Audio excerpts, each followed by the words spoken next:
When I thought of the rain starting at the beginning of the flood, which produced the necessity for Noah's Ark, I thought that the good idea of suggesting the first rather ominous raindrops could be done by slinging up a few cups on a bit of string and making them play a rather vague but ominous tune. I also must admit that giving children something like this to do, an instrument which they can make at home, makes them a little more interested in the music than if they were just playing an ordinary violin or a recorder.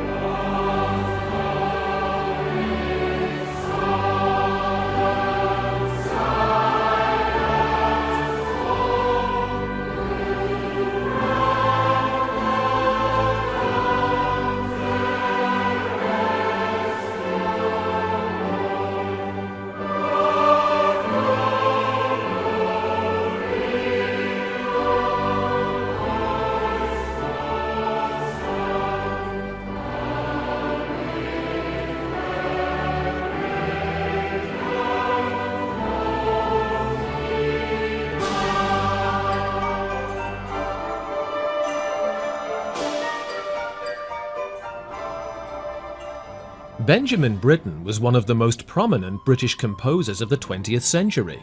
Born in Lowestoft, Suffolk on the 22nd of November 1913, Britten showed musical talent from an early age, and after his education in Lowestoft and at Gresham's School in Norfolk, he proceeded to further his studies at the Royal College of Music, where he studied composition with Frank Bridge.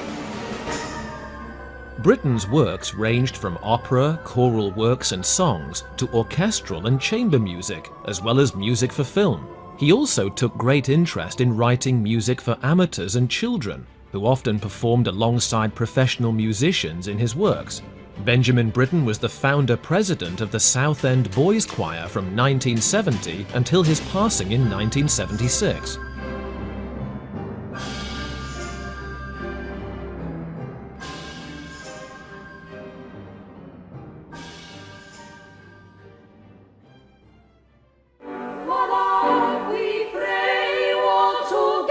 There was always an intention to celebrate Britten's 100th birthday, and the Southend Boys and Girls Choir's plans to present his children's opera, Noah's Flood, began back in 2012.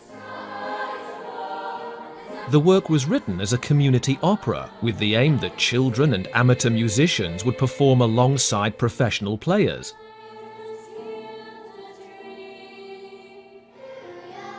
Local primary schools in Southend and Tilbury were approached and invited to be a central part of the production.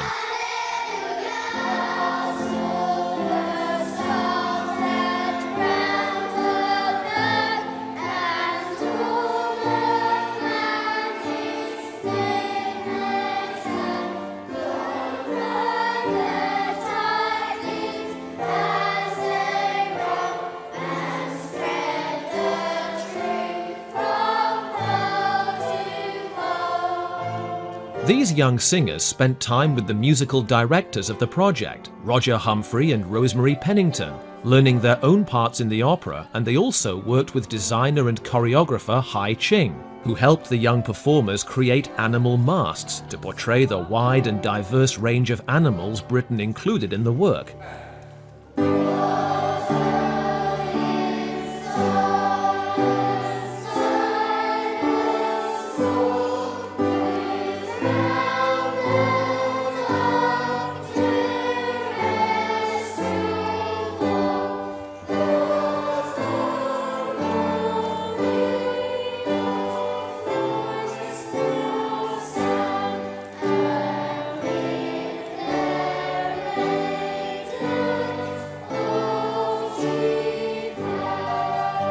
The production itself reflected back to the floods of 1953, which devastated so much of the east of England and its prominent coastline, a landscape which Britten himself would have known very well.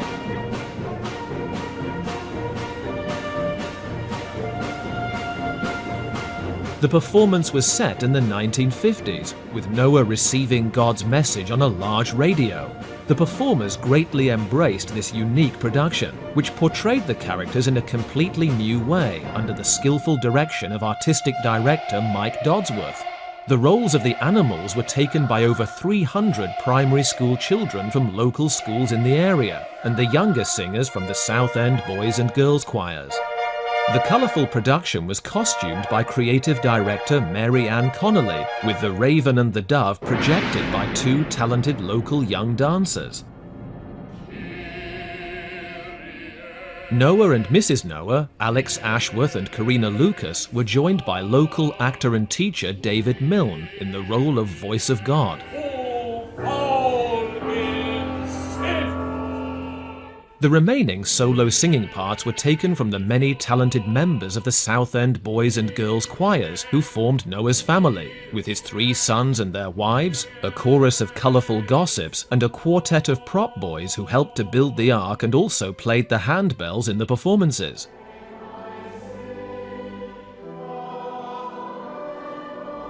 This unique production took a journey up the River Thames, starting in Southend, then moving to Tilbury and finishing in London's Southwark Cathedral. A small preview of what was to come also took place as part of the local arts festival, Village Green, where a section of the work was performed outdoors. It then moved to St. Luke's Church in Southend, who gave us the use of their building for nearly 2 weeks, enabling the production to develop and emerge into a fully staged opera. 2 performances in St. Luke's Church during the hottest week of the year were then followed by a performance in the London cruise terminal Tilbury. This unusual setting presented the largest venue for the production and was extremely well received by a full audience.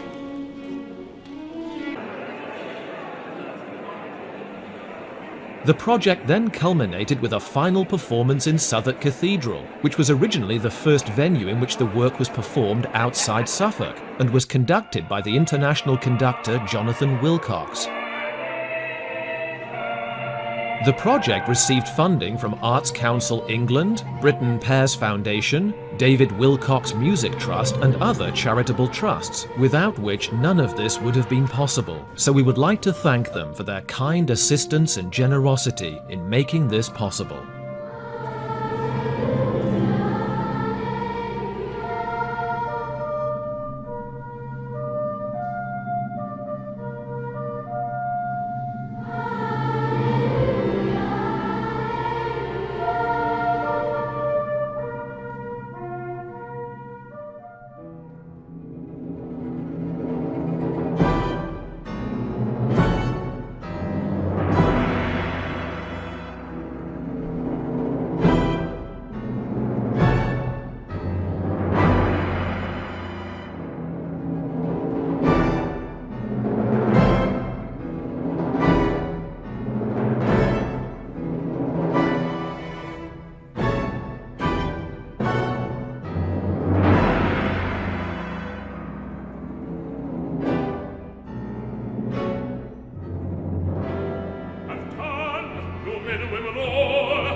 The flood is nigh, you may see, therefore tarry not,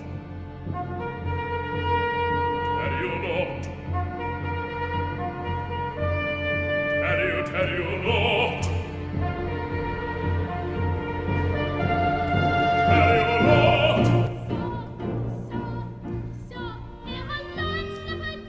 Horses, mares, oxen, swine, goats and calf, sheep and kine, men and women,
the shipper thou shalt gone, and they all with thee.